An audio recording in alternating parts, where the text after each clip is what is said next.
दिन प्रतिदिन के स्तर पे करंट अफेयर्स के हम उन टॉपिक को पढ़ रहे हैं जो कि एग्जाम ओरिएंटेड हैं, परीक्षा में आपके पूछे जाने की सबसे महत्वपूर्ण संभावना है।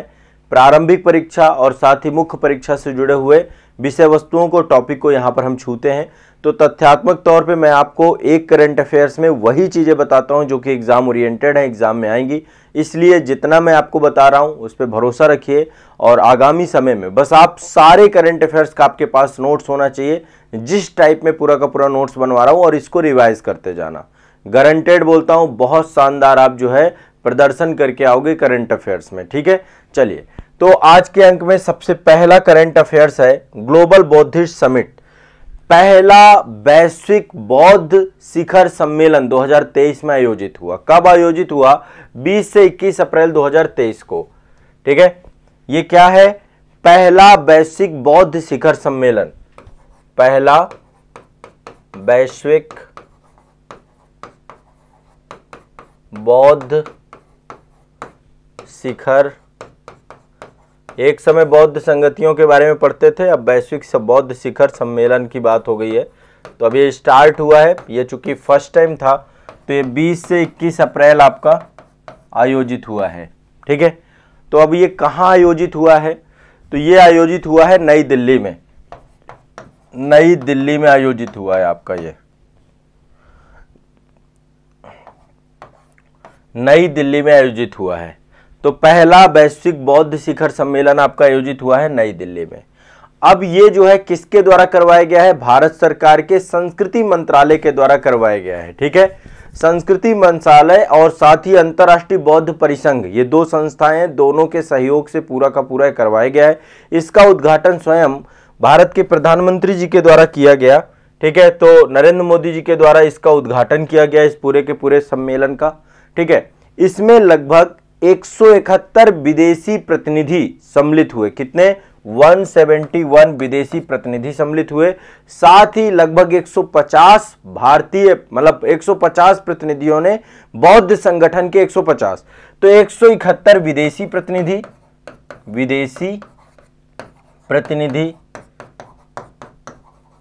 और 150 आपके ये बौद्ध प्रतिनिधि सम्मिलित हुए हैं। ठीक है, तो 171 विदेशी प्रतिनिधि, 150 आपके बौद्ध प्रतिनिधि इसमें सम्मिलित हुए हैं। ठीक है, स्पष्ट है। तो ये आपको ध्यान रखना है, पहला वैश्विक बौद्धिस्ट शिखर सम्मेलन हुआ है और ये एक तरीके से आप सोचिए बहुत इंपॉर्टेंट हो जाता है। तो ओवरऑल आपको पता है कि इससे बौद्ध धर्म जो है एक बार आपका जो है चर्चा में बहुत ज़्यादा आ जाएगा और बौद्धिज्म से जुड़े हुए चीज़ों को लेकर के भी आपको पढ़ना चाहिए। मैं इसको आने वाले समय पे जीएस के साथ जोड़ करके भी पढ़ाऊंगा। तो बौद्ध धर्म को लेकर के मैंने बौद्ध संगतियाँ वगैरह पढ़ाई हैं, क्लास में मैंने डिटेल में पढ़ाया है, तो एक बार बौद्ध धर्म आपको पढ़ना है। अब देखिए इसमें क्या क्या चीज़ें थी, क्या क्या चर्चा किए गए। सबसे पहले बौद्ध धर्म के बारे में चर्चा हुई, बौद्ध धर्म के जो सिद्धांत है उसके बारे में चर्चा हुई, जैसे कि शांति, अहिंसा, इन सब के बारे में। साथ ही जो है नालंदा बौद्ध परंपरा के संरक्षण हेतु चर्चा हुई इसमें, कि नालंदा जो आपका है इसकी बौद्ध परंपरा को संरक्षित करना है। बौद्ध धर्म के साथ साथ पर्यावरण में जो इस समय संकट चल रहा है, स्वास्थ्य में संकट चल रहा है, इन सभी समस्याओं के समाधान को लेकर के भी इसमें चर्चा हुई। और साथ ही महात्मा बुद्ध से जुड़े हुए जितने भी विरासत स्थल है उन सब के संरक्षण को लेकर के भी चर्चा हुई। तो 4 बिंदु चर्चा में रहे। पहला बौद्ध धर्म में, और साथ ही पर्यावरण संकट, स्वास्थ्य, इन सभी चीजों को लेकर डिस्कशन हुआ, यानी एनवायरनमेंट जो वर्तमान की समस्याएं हैं उनके समाधान में बौद्ध धर्म। दूसरा बौद्ध धर्म और शांति को लेकर के, जैसे अंतर्राष्ट्रीय स्तर पे देखिए युद्ध चल रहे हैं, है ना, तो बौद्ध धर्म और शांति को लेकर के चर्चा हुई। तीसरा नालंदा बौद्ध परंपरा को फिर से जीवंत बनाने की बात हुई। और चौथा बौद्ध धर्म में तीर्थ यात्रा, जीवंत विरासत और महात्मा बुद्ध के अवशेषों को लेकर के चर्चा हुई। तो ये 4 प्रमुख चर्चाएं जो है इसमें आपकी हुई हैं।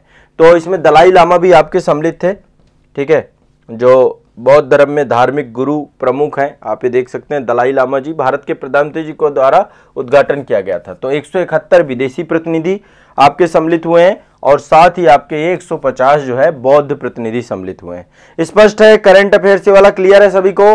ग्लोबल बौद्धिस्ट समिट, ठीक है, ध्यान रखना है ठीक है। ये नई दिल्ली में आयोजित हुई 20 से 21 अप्रैल 2023 को आयोजित हुई, पिछले महीने आयोजित हुई है आपकी संस्कृति मंत्रालय और अंतरराष्ट्रीय बौद्ध परिसंघ के सहयोग से हुई आपकी, ये प्रधानमंत्री नरेंद्र मोदी के द्वारा उद्घाटन किया गया। ठीक है, स्पष्ट है। चलो आगे बढ़ते हैं, नेक्स्ट अगला चलते हैं। ये आप देख सकते हैं, इसमें आपके जो है काफी सारे जो बीजेपी से जुड़े हुए लोग थे यार, नेताओं से, नेता भी काफी सारे राजनेता भी सम्मिलित हुए थे। अगला चलते हैं, एक ये रिपोर्ट आई है आपकी हालिया, बिल्कुल ताजा रिपोर्ट आई है। विश्व प्रेस स्वतंत्रता सूचकांक आ चुका है आपका, विश्व प्रेस स्वतंत्रता सूचकांक 2023। अब आपको पता है ये किस लिए होगा, ठीक है। इसका जो है ये अभी 3 मई को जारी किया गया है, तो बिल्कुल लेटेस्ट डेटा है, 3 मई 2023 को जारी हुआ है आपका ये, ठीक है। इसको जारी करने वाली संस्था का नाम है, फ्रांस की एक संस्था है, reporters without borders. Reporters without borders एक संस्था है फ्रांस की, reporters without border, without border, ये संस्था के द्वारा इसको जारी किया गया। रिपोर्टर्स विदाउट बॉर्डर द्वारा संस्था के द्वारा इसको जारी किया गया, 3 मई 2023 को ये जारी किया गया, और ये फ्रांस की एक संस्था है, रिपोर्टर्स विदाउट बॉर्डर, उसके द्वारा जारी किया गया। टोटल इसमें 180 कंट्री थे, कितने 180 देश इसमें टोटल के टोटल थे। अब इसमें बात यह है कि भाई टॉप में कौन है और भारत की क्या स्थिति है, ठीक है। तो टॉप में आपका नॉर्वे है, वही कंट्री नॉर्वे, आइसलैंड, डेनमार्क, यही जो आपके रहते हैं नंबर 1 पे। प्रेस स्वतंत्रता यानी मीडिया की स्वतंत्रता से जुड़ा हुआ है, ठीक है, नॉर्वे। नंबर 2 आपका नॉर्वे, आइसलैंड, फिर डेनमार्क, आइसलैंड और फिर है नंबर 3 में डेनमार्क। ये तो आपके टॉप 3 हैं। तो फिर आपके मन में तुरंत प्रयास होता है कि भाई भारत की स्थिति क्या है, बहुत बुरी है, बहुत ज्यादा बुरी। 180 देशों में भारत की स्थिति 161वीं है।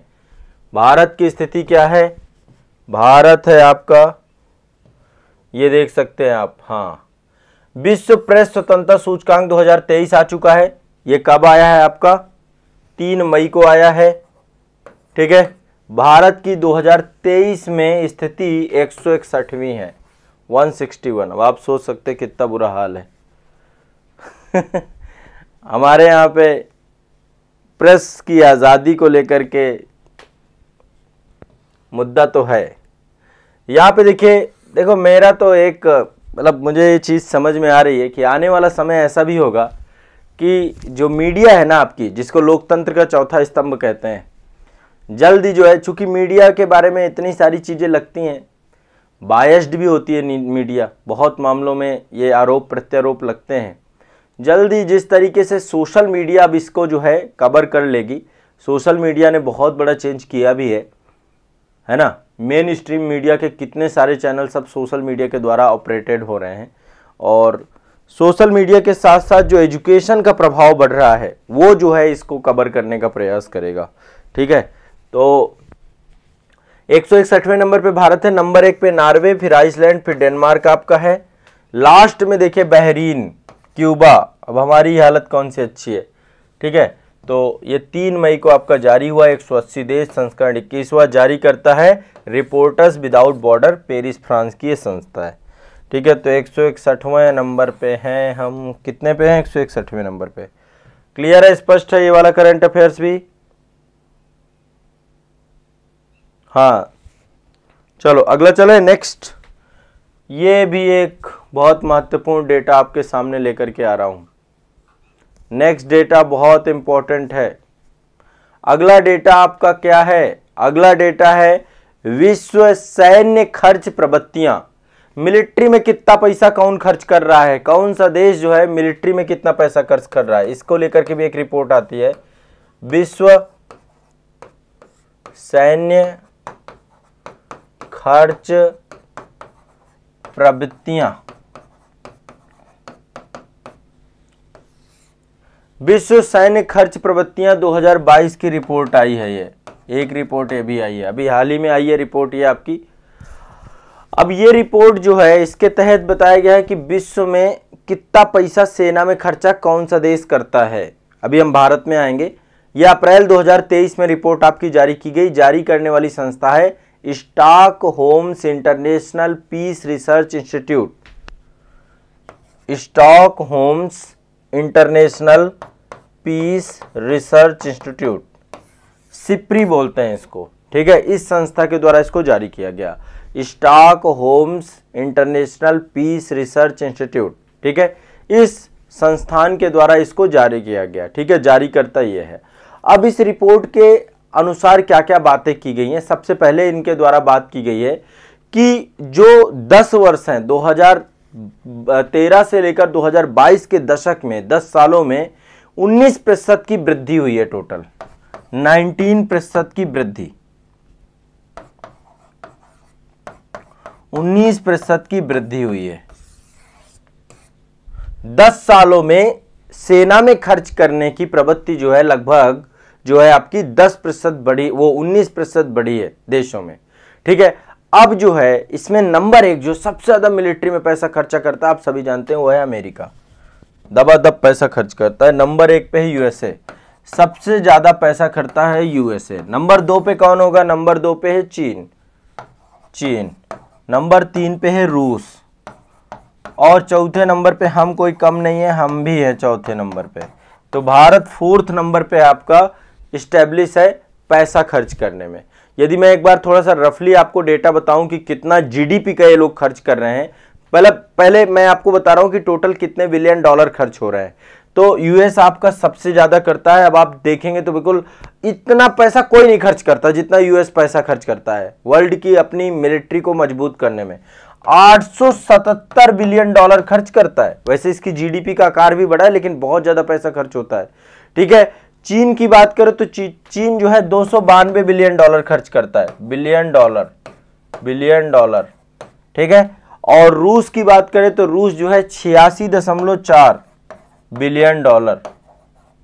और हमारे देश भारत की बात करें तो हम भी हैं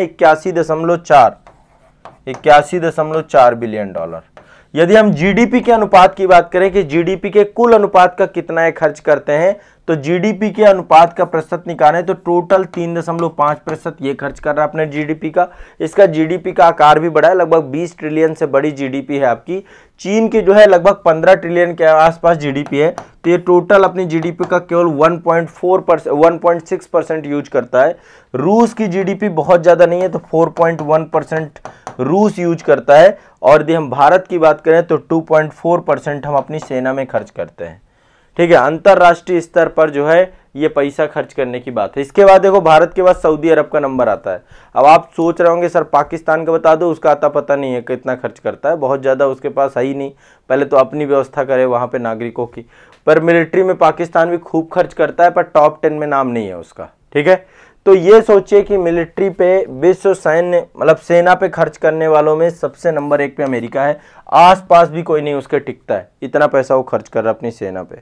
और तभी तो आपको देखिए अंतर्राष्ट्रीय स्तर पे कितना बवाल मचाए हुए है, इतना पैसा खर्च करता है और हर जगह बवाल मचा के रखा हुआ है इसने, ठीक है। तो ये आपको ध्यान रखना है, मोस्ट इंपॉर्टेंट आपका ये करंट अफेयर्स का टॉपिक है। तो पहला टॉपिक आपका ये वाला हो गया, विश्व सैन्य खर्च प्रवृत्तियां, ठीक है। क्लियर है, स्पष्ट है सभी को? स्पष्ट है कि नहीं स्पष्ट है? क्लियर है ना? सभी को स्पष्ट है कि नहीं है? एक बार मुझे कमेंट सेक्शन में जरूर बता दिया करो। हाँ, टॉपिक जैसे ही क्लियर होता है एक बार कमेंट बताओ डन होता जा रहा है, तो एक बार थम्स अप कर दो या कुछ भी कर दो। देखिए एक नया पोर्टल लॉन्च किया गया है जिसका नाम है आपका स्किल हब पोर्टल। एक नया पोर्टल जो है डेवलप किया गया है, new India new opportunity launch new skill hub portal. आपका एक पोर्टल जारी किया गया है जिसका नाम है स्किल हब पोर्टल।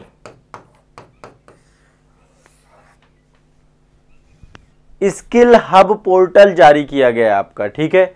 अब ये पोर्टल जो है 25 मार्च 2023 को जारी किया गया है। कब? 25 मार्च 2023 को जारी किया गया है, ठीक है, कब जारी किया गया है? 25 मार्च 2023 को। कहां जारी किया गया है? बंगलुरु में, बंगलुरु में, कर्नाटक में पड़ता है ये, बंगलुरु कर्नाटक में ये जारी किया गया है आपका। ठीक है, किसने जारी किया है? कौशल विकास और उद्यमिता इलेक्ट्रॉनिक्स एंड आईटी राज्य मंत्री राजीव चंद्रशेखर के द्वारा जारी किया गया है। जो हमारा कौशल स्किल डेवलपमेंट और उद्यमिता इलेक्ट्रॉनिक आईटी मंत्रालय है उसके द्वारा इसको जारी किया गया है। ठीक है, अब ये किस लिए जारी किया गया है? इसका अल्टीमेट पर्पस क्या है? चूंकि नाम ही है स्किल हब, तो युवाओं को उद्योग के लिए तैयार करने के लिए, रोजगार परक बनाने के लिए कौशल प्रशिक्षण प्रदान करना। इस पोर्टल का काम है कौशल प्रशिक्षण प्रदान करना। क्या करना? स्किल डेवलपमेंट करना युवाओं का। तो स्किल डेवलपमेंट होगा तो इसके लिए आपको पता है भारत सरकार के द्वारा प्रधानमंत्री कौशल विकास योजना का शुभारंभ किया गया था। कौशल विकास योजना आपकी कब शुरू की गई? प्रधानमंत्री कौशल विकास योजना जुलाई 2015 में चालू की गई थी, जुलाई 2015 में। ठीक है, ये योजना चालू, इसी के अंतर्गत ये आपका, इसका भी उद्देश्य युवाओं को रोजगार के लिए प्रशिक्षण देना। प्रधानमंत्री नरेंद्र मोदी ने शुरू किया था, कौशल विकास एवं उद्यमिता मंत्रालय के द्वारा ये स्टार्ट किया गया था। तब से लेके अभी तक इसके 4 संस्करण आ चुके हैं। अभी इस समय कौशल विकास, प्रधानमंत्री कौशल विकास योजना 4.0 चल रही है। अभी केंद्रीय बजट में, इस बार का जो बजट था 2023-24 का, उसमें ये जो है मेंशन किया गया है कि हम प्रधानमंत्री कौशल विकास योजना 4.0 लेकर के आएंगे। वैसे धरातली स्तर पे देखा जाए तो ये योजना जो है, पता नहीं सरकार इतना पैसा खर्च कर रही है, इस पे काम क्या हो रहा है पता नहीं चल रहा है। तो इसमें जो है बहुत सारे सिलेबस को जोड़ा जाएगा, जैसे कोडिंग जोड़ा जाएगा, कोडिंग हो गया, आर्टिफिशियल इंटेलिजेंस इसमें सिखाया जाएगा, रोबोटिक्स को सिखाया जाएगा, बहुत सारा सिलेबस में कई सारी चीज़ों को जोड़ा गया, 3D प्रिंटिंग को लेकर के सिखाया जाएगा, सॉफ्ट स्किल सिखाए जाएंगे। तो मतलब जो इस समय ट्रेंड में है स्किल, जैसे कोडिंग बहुत चर्चा में है, कोडिंग के बाद आर्टिफिशियल इंटेलिजेंस, तो ये सारी चीज़ें जो है इसके तहत सिलेबस में जोड़ी जाएंगी। अलग अलग राज्यों में 30 स्किल इंडिया जो है आपके इंटरनेशनल सेंटरों की स्थापना करने की भी बात इस वाले बजट में की गई थी। तो ये आपको ध्यान में रखना है, और ये आपको जो है पूरा का पूरा कौशल विकास को लेकर के काम किया जाता है। देखिए, कौशल विकास को लेकर जो मंत्रालय है, कौशल विकास उद्यमिता मंत्रालय, नया मंत्रालय है, 2014 में बनाया गया है, 14 में बनाया गया है, पहले नहीं था। ये जो प्रधानमंत्री आए हैं तो मोदी जी के द्वारा ही नया मंत्रालय का सृजन किया गया है। एक ही उद्देश्य है कि भैया भारत को स्किल डेवलपमेंट कराना है, उसी के तहत ये योजना आपकी चलाई जा रही है। तो स्किल हब पोर्टल आपका इसी दृष्टिकोण से आपका स्टार्ट हुआ है। ठीक है, ध्यान रखिएगा। क्लियर है? स्किल इंडिया प्रोग्राम को लेकर के इसको डेवलप करना है। इसमें कॉलेज और यूनिवर्सिटी को भी जोड़ा जाएगा, कॉलेज और यूनिवर्सिटीज को भी स्किल हब पोर्टल के साथ जोड़ दिया जाएगा। ठीक है, चलो आगे बढ़े भाई। हाँ, आगे बढ़ते हैं। नेक्स्ट अगला है आपका, भारत के संविधान की जो है अनुवादित प्रति जारी की गई है। और ये अनुवादित प्रति मतलब अपने आप पे बहुत रेवोल्यूशनरी कदम कह सकते हैं। वैसे तो ये होना ही चाहिए कि इंडियन कॉन्स्टिट्यूशन हर एक लैंग्वेज में होना चाहिए। तो ये जम्मू कश्मीर की एक जो है आपकी लैंग्वेज है डोगरी। डोगरी के बारे में शायद आप जानते हो, 8वीं अनुसूची में जो 22 भाषाएं उसमें डोगरी को भी सम्मिलित किया गया है। तो डोगरी में भारत के संविधान का जो है पहला डोगरी संस्करण ये आपका जारी किया गया है 8 अप्रैल 2023 को। ये संविधान की प्रति है, 8 अप्रैल 2023 को जम्मू कश्मीर विश्वविद्यालय है आपका, जम्मू कश्मीर यूनिवर्सिटी है। जम्मू कश्मीर यूनिवर्सिटी में जो है केंद्रीय कानून, न्याय और संसदीय कार्य मंत्री किरण रिजिजू थे। अब तो इनका मंत्रालय चेंज हो गया है। तो किरण रिजिजू जी के द्वारा जो है ये आपका क्या किया गया है, ये संस्करण जारी किया गया है। ठीक है, उद्देश्य क्या है, भारत में संविधान सब लोग पढ़ पाए, इसलिए भाषाईगत जो विविधता है वो उसका बैरियर ना बने। ठीक है, तो भारत की सांस्कृतिक विरासत का संरक्षण करने में भाषाई विविधता जो है किसी तरीके का बैरियर ना बने, इसी उद्देश्य से है जो है आपका संविधान का पहला डोगरी संस्करण का विमोचन किया गया है। ठीक है, अब डोगरी भाषा के बारे में आप सभी जानते हैं, जम्मू कश्मीर की मुख्य भाषा है आपकी ये। ठीक है, और जो 8वीं अनुसूची की 22 भाषाएं उनमें से एक मुख्य भाषा है। और डोगरी को कब जोड़ा गया, तो एक बार मैं थोड़ा सा आपको 8वीं अनुसूची 2 सेकंड में बता देता हूं। देखिए 8वीं अनुसूची में कितनी भाषाएं हैं, टोटल 22 भाषाएं हैं। ठीक है, डोगरी तो वैसे 52वां माफ करिएगा, डोगरी जोड़ी गई थी 92वें संविधान संशोधन में। लेकिन मैं एक बार थोड़ा सा आपको बता देता हूं, जब संविधान लागू हुआ तब इसमें टोटल 14 भाषाएं थी। कितनी थी? 14। ठीक है, इसके बाद इसमें लगातार संशोधन होते रहे, 3 संशोधन हुए हैं और टोटल 22 भाषाएं हो गई हैं। ठीक है, एक तो 21वां संशोधन हुआ है, 21वां के बाद एक आपका 71वां हुआ है और दूसरा आपका 92वां हुआ है। 21वां संविधान संशोधन, 71वां और 52वां नहीं 92वां। ठीक है, 92। अब इसके तहत कितनी भाषाएं जोड़ी गई हैं? देखिए, इसमें अलग अलग भाषाओं को जोड़ा गया है। 14 के बाद 21वें में एक भाषा जोड़ी गई है जिसका नाम हो गया सिंधी, केवल सिंधी जोड़ी गई है आपकी। ठीक है, और इसके बाद जो है आपकी 71वां में 3 भाषाएं जोड़ी गई हैं, तो 15 3 18, और इसके बाद 4 भाषाएं आपकी 52वां में जोड़ी गई हैं। तो यहां पे केवल एक भाषा जोड़ी गई 21वां में जिसका नाम है सिंधी। ठीक है, सिंधी। इसके बाद जो है आपकी 3 भाषाएं जोड़ी गई, कोकड़ी, मणिपुरी और नेपाली। यहाँ पे 3 भाषाएं, कोकड़ी, मणिपुरी और नेपाली, और 4 भाषाएं आपकी 52वें संविधान संशोधन अधिनियम के तहत बोडो, डोगरी, मैथिली, संताली। बोडो, डोगरी, मैथिली, संताली। तो टोटल ये हो गई 22 लैंग्वेज हो गई। ठीक है, तो ये 22 लैंग्वेज में से डोगरी में भारत के संविधान का जो है क्या किया गया है, प्रति को। अब ये शायद देखो, अभी जम्मू कश्मीर आपको पता है कि यूनियन टेरिटरी बना है, तो ऐसे में वहां के लोग जो है भारत के संविधान को समझ पाए, क्योंकि जम्मू कश्मीर का अपना अलग संविधान हुआ करता था 370 जब तक था, खुद का अलग संविधान था, अपना ध्वज था, सब कुछ था। तो अब वो चूंकि सिस्टम पूरा खत्म हो चुका है, अब वो भारत संघ के, देखो भारत संघ का हिस्सा पहले दिन से, जब राजा हरि सिंह जी के द्वारा साइन किया गया था विलय पत्र में, पाकिस्तान का अवैध कब्जा वहां पर रहा। तो जो है जम्मू कश्मीर जो आपका है, जम्मू कश्मीर अब यूनियन टेरिटरी बन चुका है। वहां के नागरिक संविधान के बारे में अवेयर हो चुके हैं, उसे पढ़ सकें, इस उद्देश्य से पूरा का पूरा ये ध्यान रखा गया है। ठीक है, तो ये आपको एक बहुत महत्वपूर्ण करंट अफेयर्स है कि भारत के संविधान का डोगरी में पहला संस्करण लॉन्च किया गया है। अब ये भाषाईगत विविधता की तरफ भी सरकार ध्यान दे रही है। ठीक है, चलिए आगे चलते हैं। सुबह सुबह जो है हम ये आप देख सकते हैं, ये प्रति है आपकी संविधान की। नेक्स्ट, सुबह सुबह संकट मोचन हनुमान जी का दर्शन आप लोग करिए। ये गुजरात में जो है एक प्रतिमा बनाई गई है बजरंगबली की, 54 फीट ऊंची प्रतिमा है, इसका अनावरण किया गया है। कितनी है? 54 फीट ऊंची प्रतिमा का अनावरण किया गया है। कहां किया गया है? वहां पर गुजरात में एक जगह है सालंगपुर धाम। सालंगपुर धाम, देखिए अब बहुत ऊंची ऊंची प्रतिमाएं बन रही हैं आपकी लगातार। ठीक है, उनमें से एक प्रतिमा यह है, 54 फीट ऊंची है, गुजरात में बनाई गई है, और ये 6 अप्रैल 2023 को केंद्रीय गृह मंत्री अमित शाह जी के द्वारा इसका क्या किया गया है? उद्घाटन किया गया है। तो केंद्रीय गृह मंत्री अमित शाह जी के द्वारा उद्घाटन किया गया है। गुजरात के सालंगपुर धाम पे आपकी ये बनाई गई है। ठीक है, 55 करोड़ रुपए की लागत आई है इसमें, और ये आपको पता होगा यहाँ पे जो है कष्टभंजन हनुमान जी भी बोला जाता है। इनको क्या बोला जाता है? ये आप देख सकते हैं प्रतिमा, घर बैठे आप लोग दर्शन कर लीजिए। ये है कष्टभंजन हनुमान जी।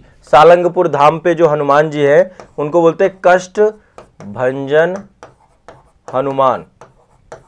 ठीक है, यहाँ पे एक भोजनालय भी चालू किया गया है, कष्टभंजन भोजनालय। ठीक है, यहाँ पे 1 घंटे में 20,000 लोगों का खाना बनाया जाता है आपका। ठीक है, कष्टभंजन भोजनालय, ये बड़ा जो है फेमस में चर्चा है। तो यहाँ पे एक भोजनालय है जिसमें 1 घंटे में 20,000 लोगों का भोजन भी बनाया जा सकेगा।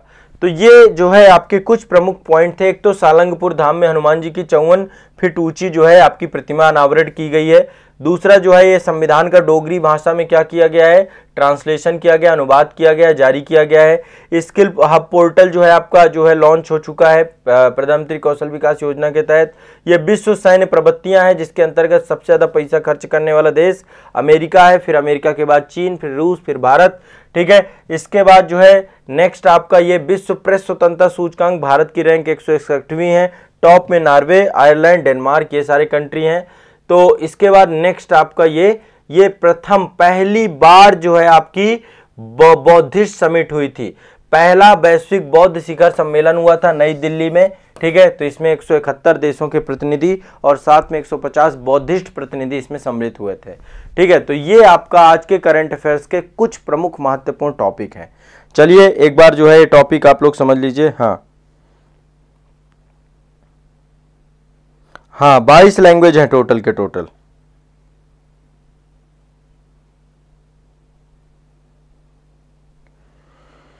क्लियर है, स्पष्ट है। तो करंट अफेयर्स के इतने टॉपिक आज के जो है करंट अफेयर्स में मैं आपके ऐड करा रहा हूं, बस इनको पढ़ जाओ, रट जाओ, रिवीजन कर जाओ। एक बात बता रहा हूं, जितने बच्चे पढ़ तो रहे हैं पर रिवीजन नहीं कर रहे हैं, ध्यान रखिएगा एग्जाम वाले दिन ये आपका साथ नहीं देगा।